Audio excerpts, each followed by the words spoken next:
High guys, good morning. আর আজকে আমি প্রপার রেডি হয়ে আবারও যাচ্ছি কলেজে, কারণ আমাদের ডকুমেন্টস আমরা এখনও অবধি পাইনি। আর আজকে আমি আর সাভানার টুইনিং করে আজকে টপটা পরেছি। এটা রিসেন্টলি বিশাল থেকে কিনেছিলাম। তো বাসে উঠে আমরা চলে এসেছি কলেজের সামনে। আর কলেজের সামনে এসে দেখি এই বাঘ আকৃতির বিড়ালটাকে। প্রথমে তো দূর থেকে আমি দেখে ভেবেছিলাম এটা একটা বাঘ জলজান্ত, তারপরে কাছে গিয়ে দেখি না, এটা একটা বিড়াল। তো বিড়ালটা অনেকটাই মোটা সোটা ছিল, দেখতে পাচ্ছিলে হেলদি। আর এই বিড়ালটা নাকি ডেলি মাংস খায়। আমি ভাবছি কত ভালো লাগ, বিড়াল হয়ে জন্মালেই ভালো হতো। যাই হোক, তো আমরা রুমে চলে এসেছি আর রুমে এসে এখানে রান্নাও বসিয়ে দিয়েছি।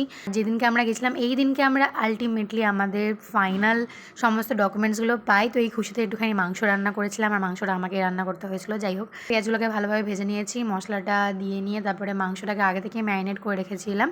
তো এখানে আলুগুলোকেও ভেজে নেবো হালকা করে। দেন তারপর যে ম্যারিনেট করা মাংসটা আছে ওটা কড়াইয়ে দিয়ে নেবো, দিয়ে নিয়ে ভালোভাবে নেড়ে চেড়ে ঢাকা দিয়ে আমাদের মাংস এখানে রেডি। তো লাঞ্চটা আমরা সেরে ফেললাম। দেখা হচ্ছে খুব তাড়াতাড়ি নেক্সট ভিডিওতে। Till then, bye by.